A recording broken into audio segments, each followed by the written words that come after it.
અમદાવાદ અને ગાંધીનગરના વધતા વિસ્તાર વચ્ચે નાગરિકો હદની આંટી ઘૂંટીમાં ગૂંચવાયા છે કે જ્યાં ચાંદખેડાના કેટલાક વિસ્તારમાં ગાંધીનગર અને અમદાવાદ બંનેની હદ લાગતા હાલાકી સર્જાઈ છે। ચાંદખેડાની 50 જેટલી સોસાયટીઓમાં એએમસી અને જીએમસી બંને કોર્પોરેશનની હદ લાગતા મુશ્કેલી સર્જાઈ। તેજેન્દ્ર સોસાયટી ભાગ 7, ધરતી એક્ઝોટિકા સોસાયટી 2 ભાગમાં વહેંચાઈ છે। સામાન્ય વાય ફ્લેટ અને સ્કાય ફ્લેટ સહિતના વિસ્તારમાં પણ એએમસી અને જીએમસીની હદ છે। સમસ્યાની રજૂઆત માટે છેલ્લા 5 વર્ષથી સ્થાનિકો હાલાકી વેઠી રહ્યા છે।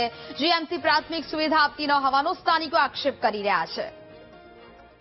અમુક ભાગ અમારે ઉમા ભવાનીજી આગળ કાગળ રોડ એમ કહેવાય તો બધા સમજે કે કાગળ રોડ એટલે ચાંદખેડામાં આવે, પણ અમુક કાગળ રોડના અમુક ભાગ સીધું ચાંદોડિયામાં આવતો હોય।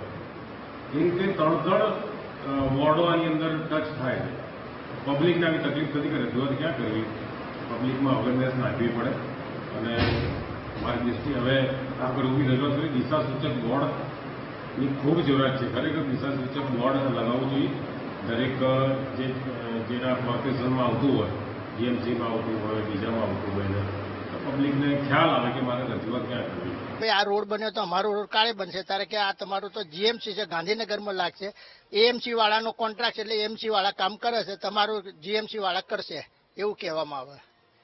કેટલી વખત એવું કહેવામાં આવ્યું? 2 વખત એવું કહેવામાં આવ્યું। સામે રોડ બનતો હતો ત્યારે અમે રૂબરૂ ગયેલા ત્યારે એવું કહ્યું કે આ તો એએમસી નું કામ ચાલે છે, તમારું જીએમસી વાળા અલગ આવશે અને અલગ કામ કરશે। જેમ ભારત પાકિસ્તાનની બોર્ડર એ રીતની અમારી બોર્ડર છે। પાકિસ્તાન વાળાએ ના સાંભળે કે ભારત વાળાએ ના સાંભળે, એ પાકિસ્તાની બોર્ડર છે અમારી। મ્યુનિસિપાલિટીમાં કહેવા જઈએ તો કે ભાઈ તો તમારે ગાંધીનગર કહે છે કે ભાઈ મ્યુનિસિપાલિટી એના 6-7 વર્ષથી અમે આવી રીતે હેરાન થઈએ છીએ। આ તો અત્યારે વળી વરસાદ પેલો રોડ થયો એટલે વરસાદમાં 2 ફૂટ પાણી હોય, કોઈને ડિલિવરી હોય કે કોઈ બીમાર હોય, કોઈ વૃદ્ધ હોય ને એમને દવાખાને લઈ જવાનો પ્રોબ્લેમ થઈ જતો। વચ્ચે 5 લકડાની જગ્યા છે। 5 લકડા પેલી બાજુ કે અમદાવાદ મ્યુનિસિપાલિટી આવે, 5 લકડા આ બાજુ આવીએ એટલે ગાંધીનગર આવે। અમદાવાદમાં બધા કામ થઈ જાય મ્યુનિસિપાલિટીનું, ગાંધીનગરના કામ કેમ થતા નહીં?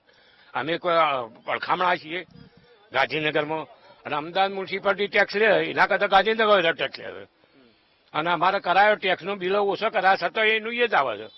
જે અમારું કોર્પોરેશનમાં આવે છે મ્યુનિસિપલ કાઉન્સિલર સેજલબેન કનુભાઈ પરમાર, જે ચૂંટણી દરમિયાન આવ્યા હતા અને જે પણ જે સફાઈની, રોડની, લાઇટોની બધી સુવિધા માટે અમને વાતચીત કરી હતી, પણ હજુ સુધી કોઈ એનો નિકાલ આવ્યો નથી। મહિના પહેલા સિનિયર સિટીઝન એએમટીએસ નો પાસ કરાવવા માટે અમને ગયેલા તો ત્યાં એવો જવાબ આપ્યો કે ભાઈ તમે એએમસીમાં આવતા નથી, તમે જીએમસીમાં આવો છો, એટલે અમે પાછા આવ્યા। એ સિવાયના અહીંયા સિનિયર સિટીઝન માટે કોઈ બેહવાની કોઈ એવી સારી કોઈ વ્યવસ્થા નથી। ચાંદખેડામાં 2 હદ છે।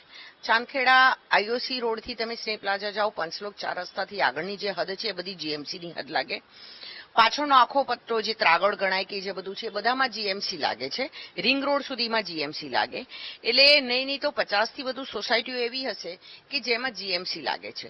જ્યાં એક સોસાયટી તો એવી છે તેજેન્દ્ર 7 કે જેમાં અડધો ભાગ, અડધા 25 બંગલા અમદાવાદ મ્યુનિસિપલ કોર્પોરેશનની હદ લાગે અને બાકીના 25 બંગલા એ જીએમસીમાં લાગે। એટલે હવે કામ કઈ રીતે કરવું?